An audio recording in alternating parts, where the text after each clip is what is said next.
Bom dia, pessoal. Eu espero que todos vocês estejam bem, estejam se cuidando e que também estejam, entrando em comunicações com os nossos amiguinhos, para que nenhum se sintam esquecidos. A aula passada de História falamos sobre República. Então, através da proclamação da República, houve a República Oligárquica. O que é a República Oligárquica? Ao final do governo de Floriano Peixoto, em 1894, houve a primeira eleição direta. Antes eu tinha falado para vocês, falamos sobre eleições indiretas, que é aquela que não é feita através do voto do povo, e sim através de um colégio militar. Então, nesse ano aí da República Oligárquica, houve a eleição direta, que foi a eleição onde elegeu um presidente no Brasil. Quem venceu foi o presidente de Moraes. Então, essa eleição direta é uma eleição realizada através do voto do povo. Eleição indireta, como eu já falei para vocês, é através de uma assembleia fechada, de um colégio eleitoral.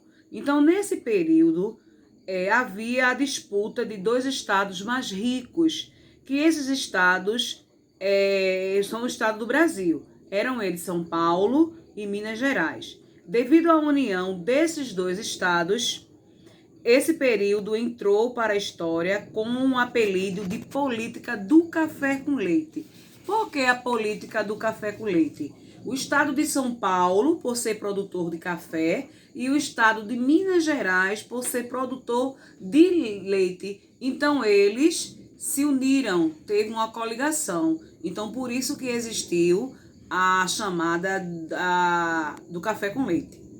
Então, a influência dos coronéis também foi muito fluente nessa época. Os coronéis controlavam o poder e o resultado das eleições em seus estados e municípios. Ele que tinha o comando. Então, tudo isso em troca de quê? De favores para garantir o emprego. Eles indicavam em qual candidato seus empregados e aliados deviam votar.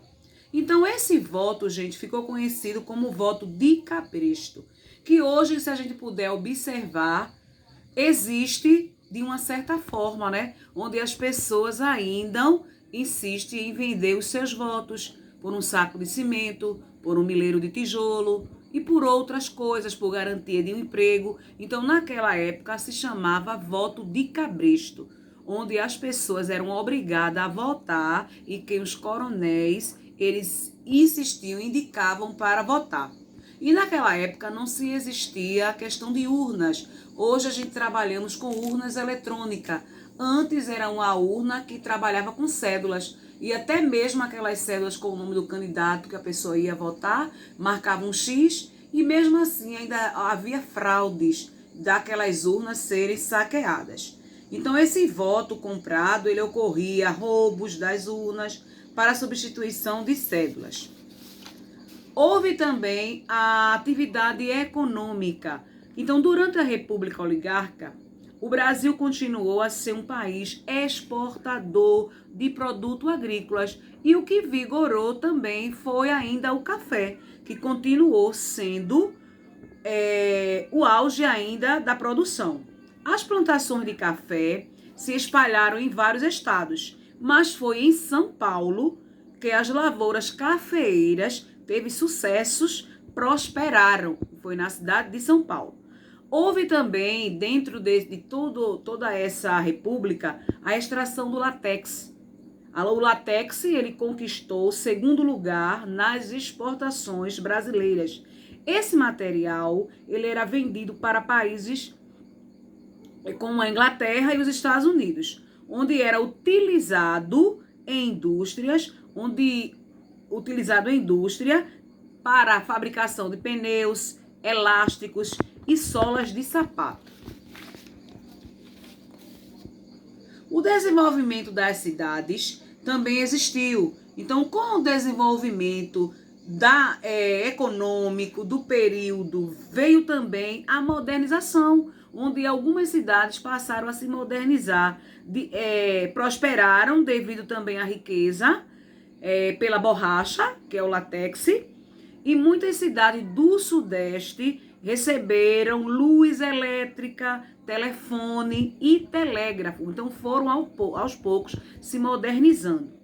A vida das pessoas mudaram nas principais cidades do Brasil. Então, o antigo bonde, que era puxado por burros, foi substituído pelo bonde elétrico, com capacidade para abranger mais pessoas, para transportar mais pessoas em um número bem maior. E também algumas novidades tecnológicas aconteceram. Então, inclusive, a população, houve a questão de imigrantes. A imigração para o Brasil continuou intensa. Muitos imigrantes, sobretudo de origem europeia, chegaram para trabalhar nas lavouras. Mais tarde, os imigrantes e seus filhos foram trabalhar nas fábricas que se espalhavam por São Paulo, Rio de Janeiro e também Porto Alegre. Foram esses 3 estados. Então, muitos tinham experiências como operários na Europa, onde a industrialização estava em um estágio bem evoluído e eles tiveram um pouco de sucesso. Também houve, durante a República Oligárquica, houve também alguns dos conflitos sociais. Apesar das mudanças do governo, a população continuou ainda pobre.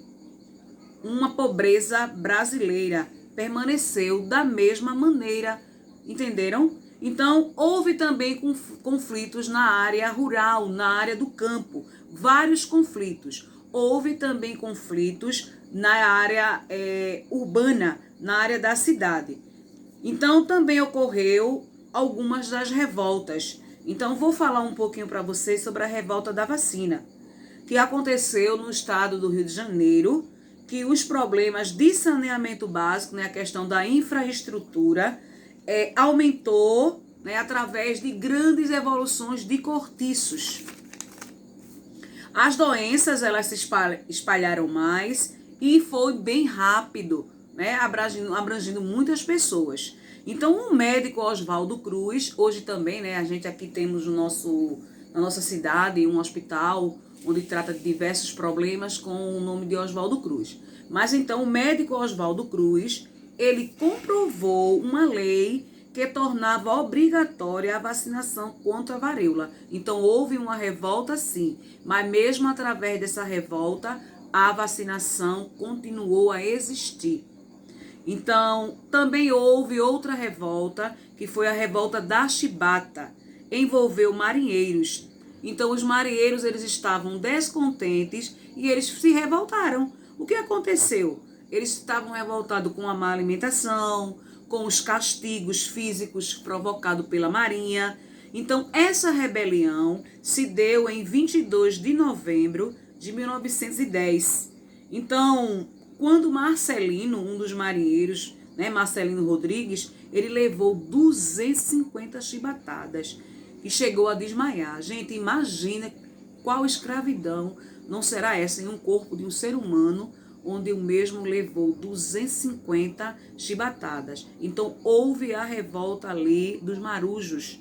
Então, depois de 4 dias dessa revolta, o presidente Hermes da Fonseca, ele decretou o fim dos castigos.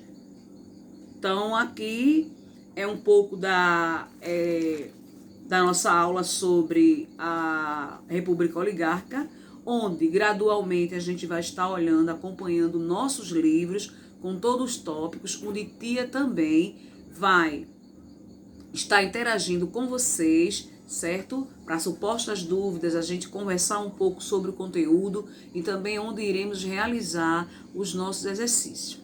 Então, tchau para vocês, gente. Um bom dia e que vocês possam dar o seu melhor na contribuição de nossa aula de hoje. Beijo, fiquem com Deus.